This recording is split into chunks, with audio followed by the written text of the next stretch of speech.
যখন আমি পাপ করি, যখন আপনি পাপ করেন, মানুষ তা দেখে না, কেউ তা দেখে না। আপনি এমন কাজ করতে পারেন যা সম্পর্কে কেউ জানে না।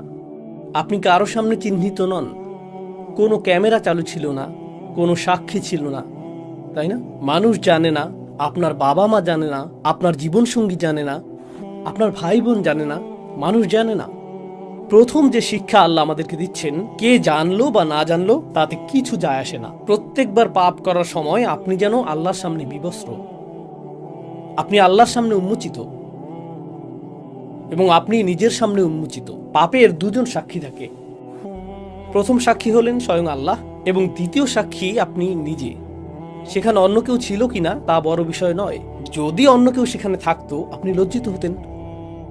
আল্লাহ যা বলছেন, আসলে আপনার ভিতরে এমন কিছু আছে, আমার ভিতরে এমন কিছু আছে যা এমনিতেই আমাদেরকে লজ্জিত করে। আমাদের ভিতরে একটি বিবেক আছে। এটা এমন, আল্লাহ আদম আলাইহিস সালামের কাছে প্রকাশ করেননি যে তোমার পোশাক পরা উচিত। তখনও এই ধরনের কোনো শিক্ষা ছিল না। যদিও এমন কোনো শিক্ষা ছিল না, তবুও যেই মুহূর্তে পোশাক খুলে গেল, তারা সাথে সাথে নিজেদের ঢাকার চেষ্টা করলেন, কারণ তারা লজ্জা অনুভব করছিলেন। তারা বিব্রত ও লজ্জিত বোধ করছিলেন। আল্লাহ তাদেরকে অপমানিত বোধ করতে বলেননি। আল্লাহ সেটা মানুষের ফিতরাতের মধ্যে, মানুষের স্বভাবের মধ্যে দিয়ে দিয়েছেন। আমার ভিতরে এমন কিছু আছে এবং আপনার ভিতরে এমন কিছু আছে যা বলে যে এটা একটা লজ্জাজনক বিষয়। এজন্য না যে মানুষ জেনে ফেলবে, বরং এটা আমার নিজের আত্মার জন্যই লজ্জাজনক। আমি এমন হতে চাই না, আমি নিজেকে অপমানিত করতে চাই না। আর তারা মরিয়া হয়ে যে কোনো উপায়ে নিজেদেরকে ঢাকার চেষ্টা করছিলেন। ঠিক যেমন আমরা কোনো ভুল করে ফেললে নিজেদেরকে যে কোনো উপায়ে ঢাকতে চাই। একটা মরিয়া ভাব থাকে। এটা শুধুমাত্র মানুষের চোখের আড়ালে নিজেদের ঢাকা নয়, নিজেকে ঢাকার আরও একটি মাত্রা রয়েছে। আর তা হলো, যখন আমি কোনো ভুল করি তা স্বীকার করা আমার জন্য কঠিন।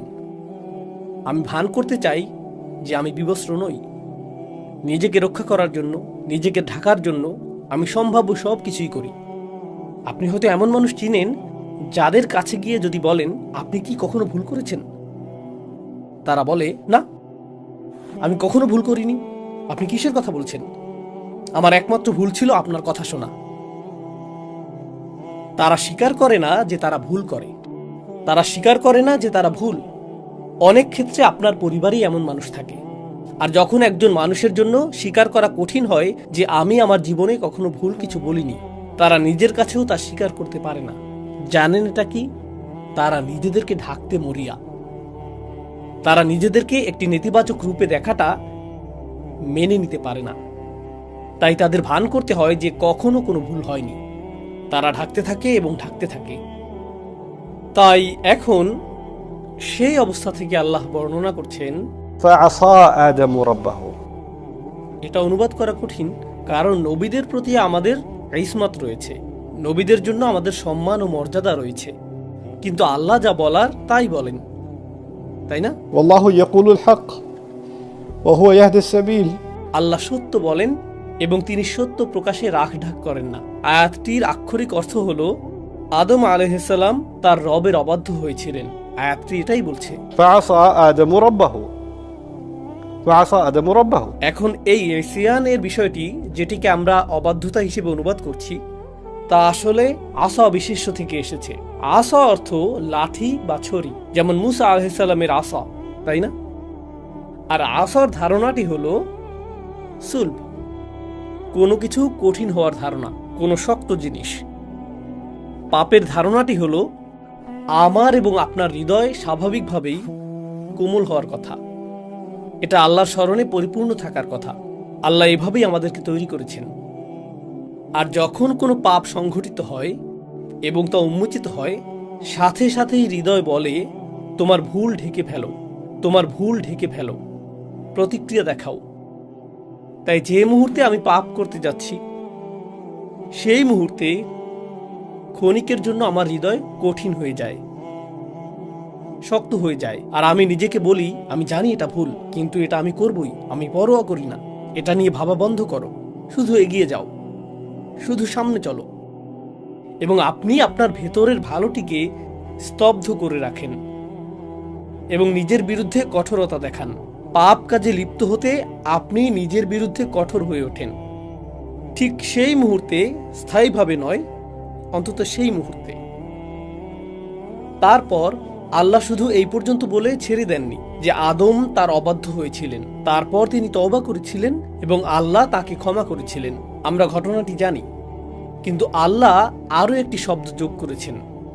তিনি বলেছেন, فغوى فغوى وعصى آدم ربه فغوى তারপর। ثم اجتباه ربه فتاب عليه وهدى। তো গওয়া শব্দটি এখানে কি করছে?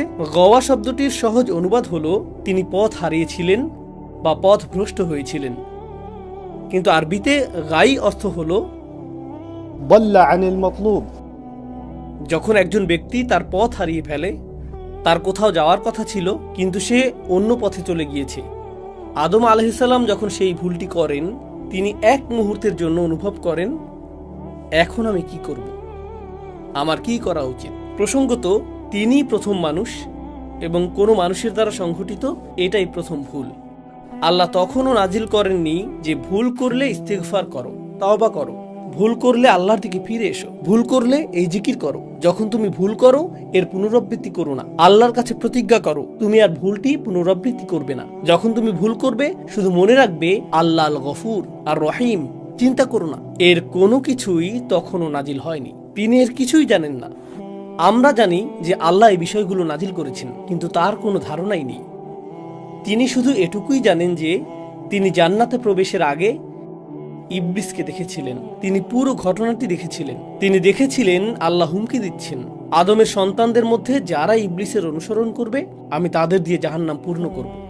তিনি শুধু এটুকুই জানেন, তিনি আর কিছু জানেন না। তারপর তিনি শুধু এটুকুই জানেন যে আল্লাহ তাকে জান্নাতে রাখার সময় বলেছেন, এই গাছের কাছেও যেও না, শয়তানের অনুসরণ করো না, আর যদি তুমি তা করো তাহলে তুমি ব্যর্থ এবং পথভ্রষ্ট হবে। তিনি শুধু এটুকুই জানেন। তাই যেই মুহূর্তে তিনি পাপ করেছিলেন তিনি জানতেন না আল্লাহ তাকে কিভাবে দেখবেন। আমি কি একজন ব্যর্থ মানুষ? আমার অবস্থান কি এখন ইবলিসের মতোই? আমি কি প্রত্যাখ্যাত? আমি কি পুরোপুরি ব্যর্থ হয়েছি? আমি কি জীবনে ব্যর্থ? এখান থেকে ফেরার কি কোনো পথ নেই? আল্লাহ কি আমার সাথে আর কখনো কথা বলবেন? গোটা জান্নাত আমার কাছে ছিল, শুধু একটি গাছ থেকে দূরে থাকার কথা ছিল, আর আমি সেই একটি গাছ থেকেই দূরে থাকতে পারলাম না। এটা তো কঠিন নির্দেশনাও ছিল না। আমি কিভাবেই ফাঁদে পড়লাম? আমি নিজের সাথে এটা কিভাবে করতে পারলাম? তিনি নিজের উপর রাগান্বিত। তিনি জানেন না নিজের সাথে কি করবেন। যেখানে থাকার কথা ছিল তিনি সেখান থেকে হারিয়ে গেছেন। আমার কোথায় যাওয়ার কথা? পোশাকটি কি কখনো ফিরে আসবে? আমি কি এই পাতা পরেই থাকবো? আল্লাহ আমাকে কি বলবেন? এখানে উদ্বেগ রয়েছে, ভয় রয়েছে, রয়েছে আত্মবিচার, রয়েছে লজ্জা, রয়েছে অপরাধবোধ, রয়েছে অনুশোচনা। আল্লাহ আমাদের শেখাচ্ছেন, কারণ সেই পাপটি আপনাদের প্রত্যেকের জন্য, আমার নিজের জন্য এবং আমার পরিবারের প্রত্যেক সদস্যের জন্য। প্রত্যেকবার পাপ করার সময় একটি শিক্ষা হওয়া উচিত। এখন আমি কি করব? আমার কি করার কথা? আল্লাহ এখন আমাকে কিভাবে দেখবেন? আমি তো ভালো ছিলাম, আল্লাহ আমাকে সম্মান দিয়েছেন, আল্লাহ আমাকে ইসলাম দিয়েছেন, আল্লাহ আমাকে হজ করার সামর্থ্য দিয়েছেন, আল্লাহ আমাকে উমরা করার সামর্থ্য দিয়েছেন। আমি কিভাবে এই ভুল করলাম? আদম আলাইহিসসালামের কথা ভাবুন। আল্লাহ আমাকে এত সম্মান দিয়েছেন, সমস্ত ফেরেশতারা সিজদা করেছিল, আল্লাহ আমাকে জান্নাতে একটি স্থান দিয়েছেন, আল্লাহ আমাকে আমার জীবন সঙ্গী দিয়েছেন, আল্লাহ আমাকে এই সমস্ত রিজিক দিয়েছেন। আমি কিভাবে আল্লাহর অবাধ্য হলাম? আমি কিভাবে তা করতে পারলাম? এটাই গাই। গাই শব্দটির আরেকটি অর্থ হলো فصد عن العيش عليه العيش। আল ফাসাদ আলাইহিল আইশ। এর অর্থ কোনো ব্যক্তি আর স্বস্তিপূর্ণ জীবনযাপন করছে না। তার পাপ শুধু পাপেই সীমাবদ্ধ নয়, সে আর নিজের সাথেই থাকতে পারছে না। সে গভীর অস্বস্তির মধ্যে রয়েছে, সে স্বস্তি খুঁজে পাচ্ছে না। প্রকৃতপক্ষে গাই শব্দটি এক্ষেত্রেও ব্যবহৃত হয় যখন শিশুকে দুধ দেওয়া হয় এবং কখনো কখনো তার পেট গ্যাসে পূর্ণ ও শক্ত হয়ে যায় এবং সে ব্যথায় কাঁপতে শুরু করে, কারণ সে ঠিকমতো দুধ হজম করতে পারছে না। আর যখন আপনার পেটের সমস্যার কারণে গ্যাস বা ডায়রিয়া বা বমি হয়, অর্থাৎ গ্যাস্ট্রোনমিক্যাল সমস্যা হয়, সেটাকেও আসলে বেগওয়াত বলা হয়। আরবিতে এটাকেও গাই বলা হয়।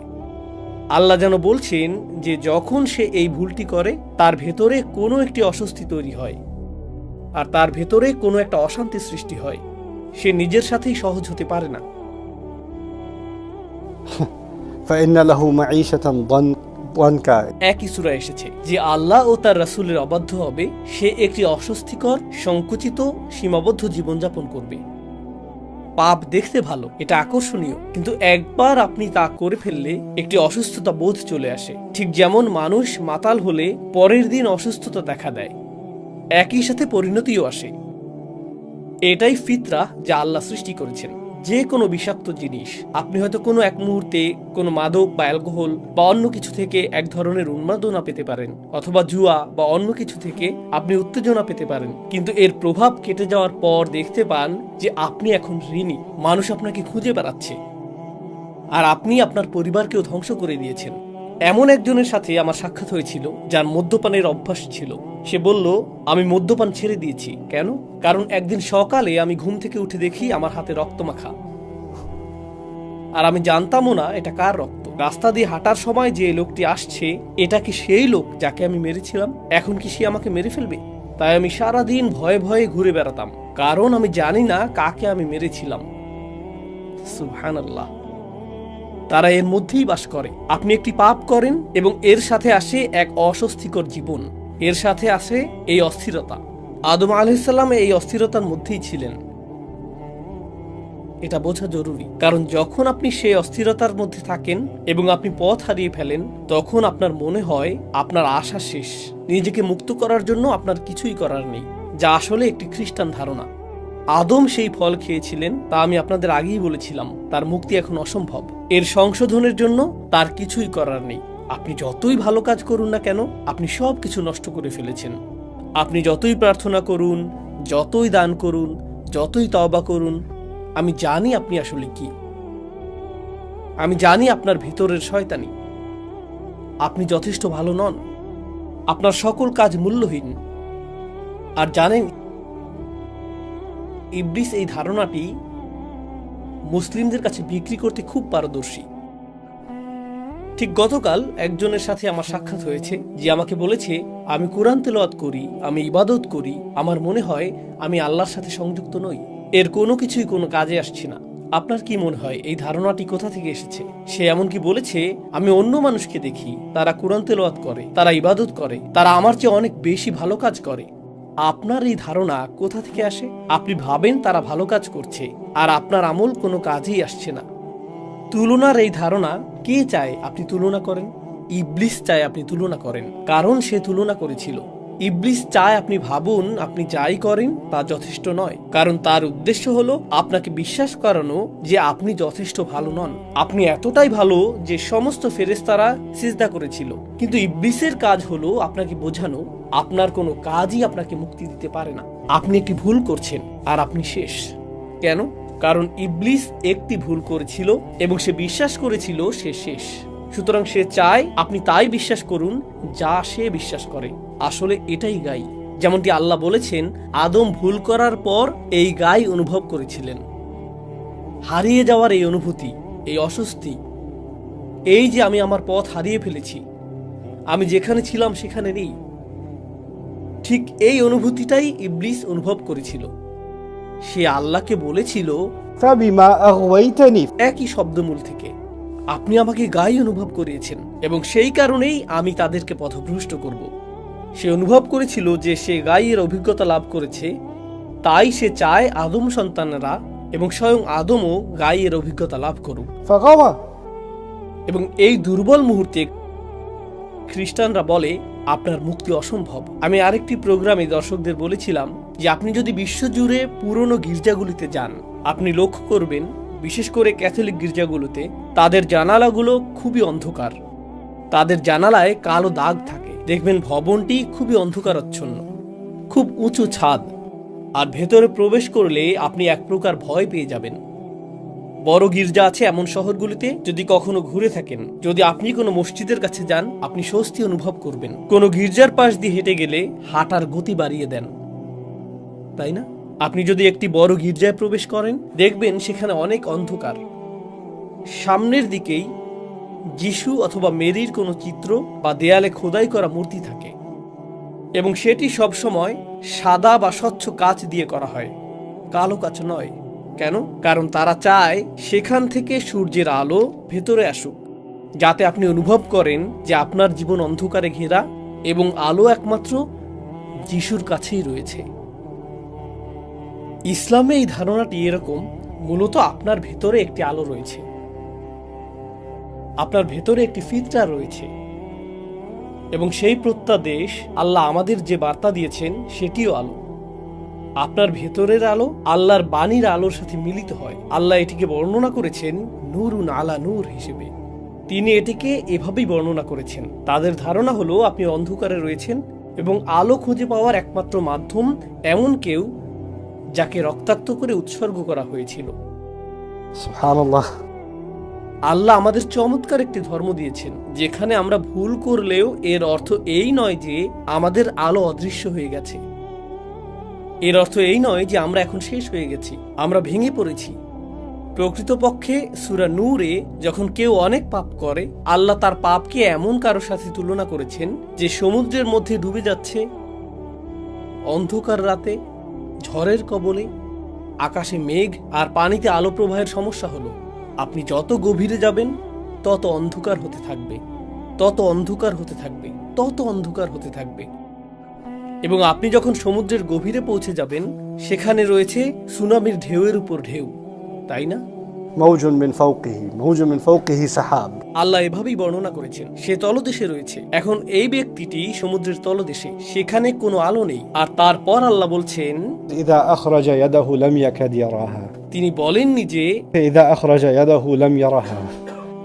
তিনি বলেছেন যখন সে সমুদ্রের তলদেশে হাত বের করে, আপনি ভাবতে পারেন যে আল্লাহ বলবেন হাত বের করলে, এমনকি সে তার হাতও দেখতে পায় না।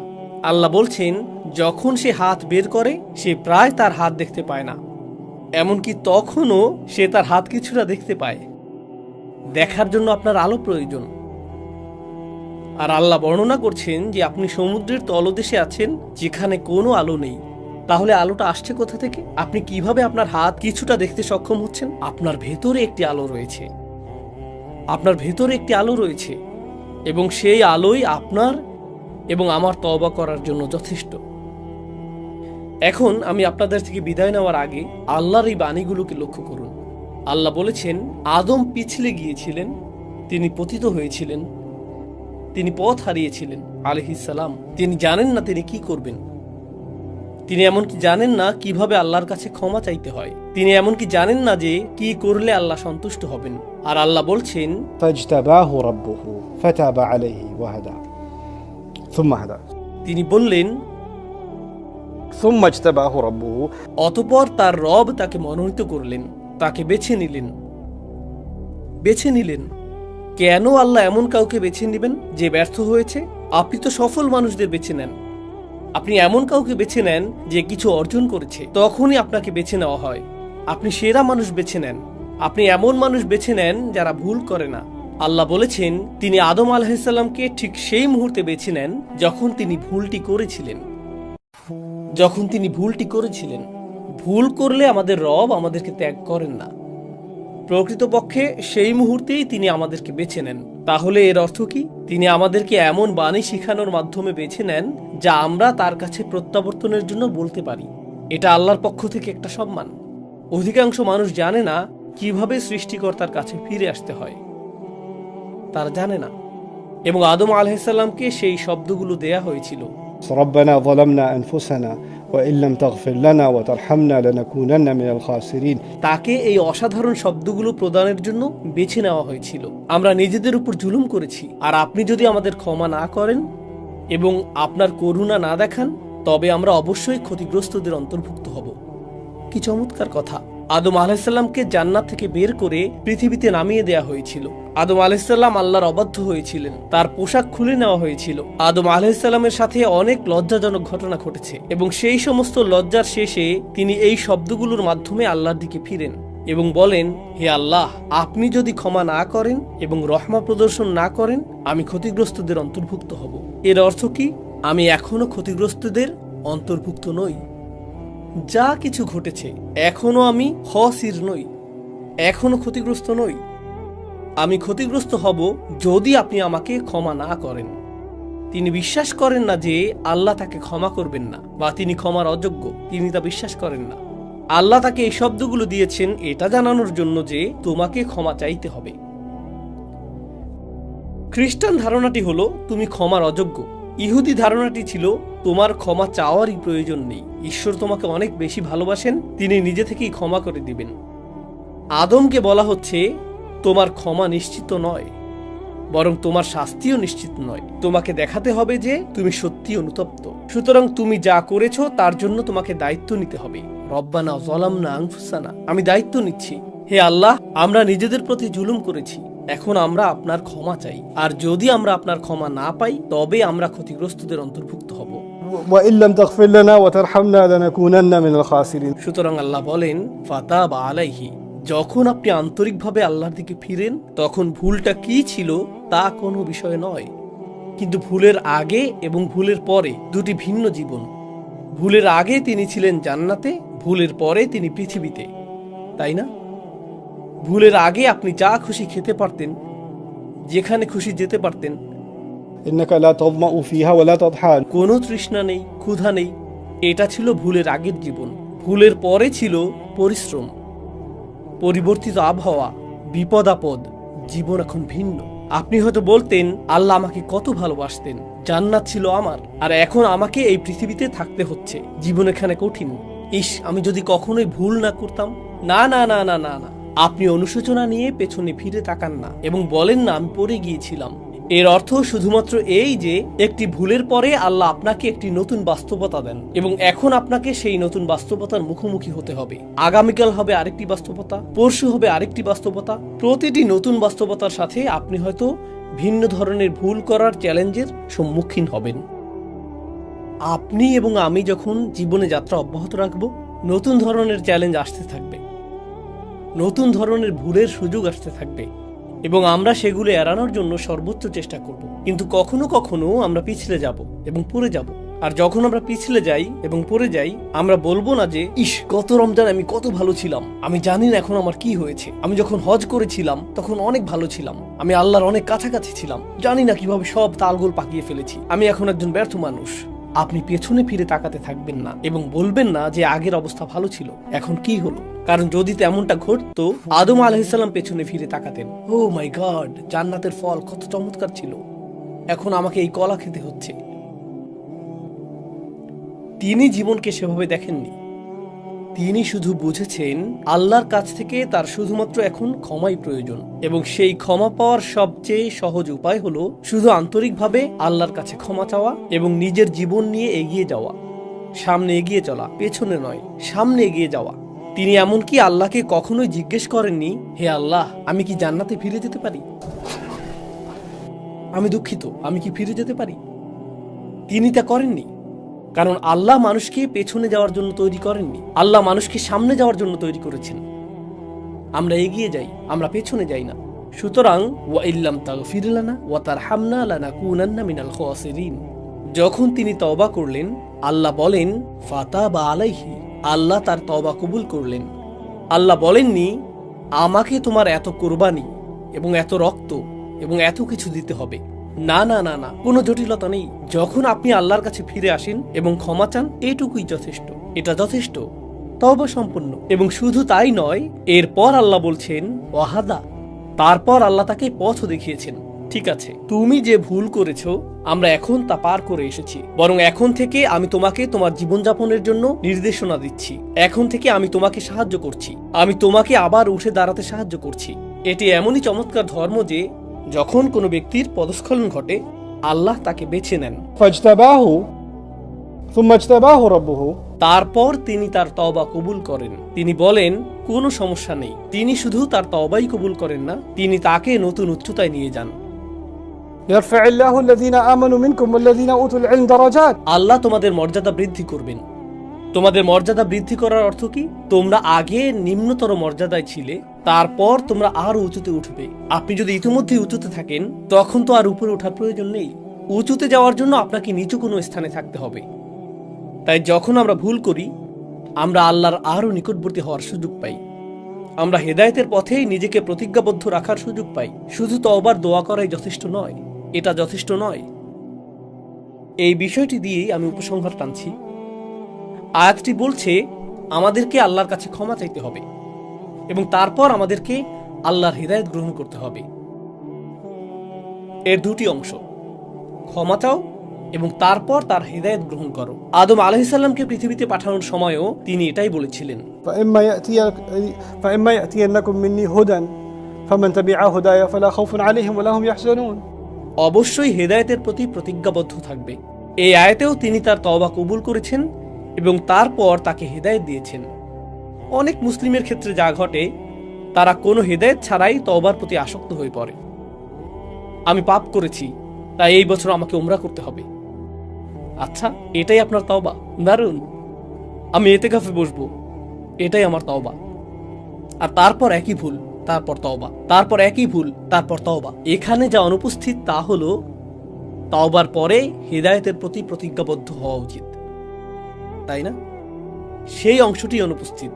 তাই আপনি তওবা এবং পাপের মধ্যে দুলতে থাকেন। আল্লাহ বলেছেন, وليست التوبة للذين يعملون السيئات। তওবা তাদের জন্য গ্রহণযোগ্য নয় যারা একই পাপ বারবার করতে থাকে। আপনি এটা নিয়ে তামাশা করছেন। আপনি পাপ করেই যাচ্ছেন, এরপর তওবা করছেন, এরপর করেই যাচ্ছেন, আর তওবা করছেন। নিজেকে বিকশিত করছেন না। আপনি ভুল থেকে শিক্ষা নিচ্ছেন না। আপনাকে ভুল থেকে শিখতে হবে, এটিকে আপনার শিক্ষা হিসেবে দেখতে হবে। এখন আপনার কাছে হিদায়াত রয়েছে, আপনি পরবর্তী পদক্ষেপ গ্রহণ করুন। আগামীকাল হয়তো ভিন্ন ধরনের ভুল হবে, কিন্তু আপনি যদি একই ধরনের ভুলের পুনরাবৃত্তি করতে থাকেন, এর অর্থ আপনি এবং আমি শিখতে অস্বীকৃতি জানাচ্ছি। এর অর্থ এটাই, সেক্ষেত্রে আমরা আল্লাহর হিদায়াত গ্রহণ করছি না। সুতরাং আমি প্রার্থনা করি আল্লাহ যেন আমাদেরকে এই হতাশায় নিমজ্জিত না করেন যখন আমরা ভুল করি, যেমনটি খ্রিস্টানরা করে থাকে। আমরা যেন এমন মানুষ না হই যারা মনে করে আমরা যদি চরম বেদনার মধ্যে দিয়ে না যাই, আল্লাহ আমাদের ক্ষমা করবেন না, কারণ এই ধর্মটি তেমনটা নয়। একই সাথে আমি আশা করি আমরা যেন এমন মানুষ না হয়ে যাই যারা তওবাকে হালকাভাবে নেয়, যেমনটি অন্যান্য জাতিরা করেছিল। তাদের এর প্রয়োজন নেই। এটা প্রায় এমন যেন এটা স্বয়ংক্রিয়ভাবে দেওয়া হবে। আমরা তো এমনিতেই বাছাইকৃত জাতি। কিছু মানুষের মনোভাব এরকম, আমরা মুহাম্মদ সাল্লাল্লাহু আলাইহি সাল্লামের উম্মত। শেষ পর্যন্ত আল্লাহ আমাদেরই ভালোবাসেন, তিনি আমাদের বাছাই করেছেন, তাই চিন্তিত হওয়ার কিছু নেই। তো লান তামাসসানান নারু ইল্লা আইয়াম মাদুদাত, এই আয়াতের মুসলিম ভার্সনও রয়েছে। আমাদের সঠিক ধারণা থাকা প্রয়োজন পাপ সম্পর্কে, সঠিক ধারণা থাকা প্রয়োজন মুক্তি সম্পর্কে, সঠিক ধারণা থাকা প্রয়োজন পুনরায় উঠে দাঁড়ানো সম্পর্কে।